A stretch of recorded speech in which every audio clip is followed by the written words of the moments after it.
আইন শৃঙ্খলা রক্ষাকারী বাহিনী চাচ্ছে যে ভারত থেকে প্রশিক্ষণ নিয়ে আসা গুন্ডাপান্ডা আমাদের জুলাই যোদ্ধাদেরকে নিহত করবে, তাদের উপর আক্রমণ করবে, আবার নিরাপদে চিটাগাং সিলেট সীমান্ত দিয়ে পার না হওয়া পর্যন্ত আমাদেরকে গ্রেফতার করে আপনাদেরকে একটা বুঝ দিবে যে তারা পার হয়ে যায়, তারপরে হয়তো ওই আপনাদেরকে ডেকে বলবে ব্যাপারটা এরকম না, আমরাই জড়িত ছিলাম। কারণ এই হাদি ভারতের বিরুদ্ধে কথা বলেছিল। যারা এই ভারতের বিরুদ্ধে কথা বলছে তারা কেউ বেঁচে থাকতে পারে না, কারণ এই বাংলাদেশের ছায়াতলেই লুকিয়ে আছে ভারতের অঙ্গ সংগঠন, যাদের হাতেই প্রাণ যাচ্ছে এই হাদিদের মতো মানুষের। এই দেশে কেউ সত্য কথা বলতে পারবে না, রাজপথে লড়াকো সৈনিক হতে পারবে না, তারাই দমে যাবে, তাদেরকেই দমিয়ে রাখবে কোন একটি রাজনৈতিক কুচক্র।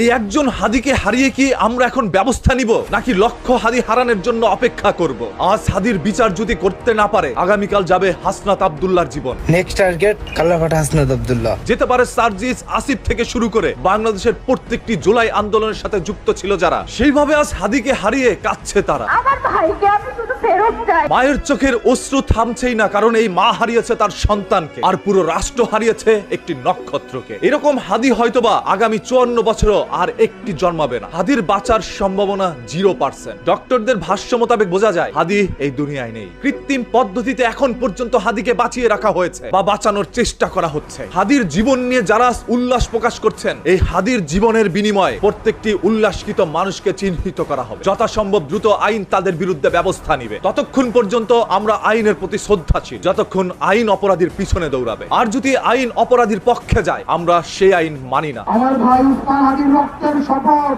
এই রাষ্ট্র চিকিৎসা দিয়ে হাদিকে বাঁচাতে পারে না, এই রাষ্ট্র সেই অপরাধীকে এখনো ধরতেও পারে নাই। এই রাষ্ট্রের কাছ থেকে আপনি আমি কি পাবো সেটা বোঝা শেষ। এই হলো আমার সোনার বাংলাদেশ। যে পিতা সন্তানের লাশ শনাক্ত করতে ভয় পায়, আমি তাকে ঘৃণা করি। যে ভাই এখনো নির্লজ্জ স্বাভাবিক হয়ে আছে, আমি তাকে ঘৃণা করি। যে শিক্ষক, বুদ্ধিজীবী, কবি, কেরানি প্রকাশ্য পথে এই হত্যার প্রতিশোধ চায় না, আমি তাকে ঘৃণা করি। এই মৃত্যু উপত্যকা আমার দেশ না, এই জল্লাদের উল্লাস মঞ্চ আমার দেশ না, এই বিস্তীর্ণ শ্মশান আমার দেশ না, এই রক্ত স্নাত কসাইখানা আমার দেশ না। ভাই আল্লাহ যদি আমাকে নিয়ে যায়, আমার বাচ্চাটার দিকে একটু খেয়াল রাখবেন। একটি বুলেট আমার জন্য অপেক্ষা করছে, যেই বুলেটটি আমার শরীরকে ক্ষত বিক্ষত করে দিবে। সেই রকম একটি বুলেট অপেক্ষা করছে আপনার জন্য। তবে কে সেই বন্দুকটি চালাচ্ছে, কার কাঁধেই বা সেই বন্দুকটি রাখা হয়েছে, শনাক্ত করতে যদি হয় বাঙালি ব্যর্থ, তাহলে হাদির মতো করে জীবন যাবে এই বাংলাদেশের মানুষের শত শত।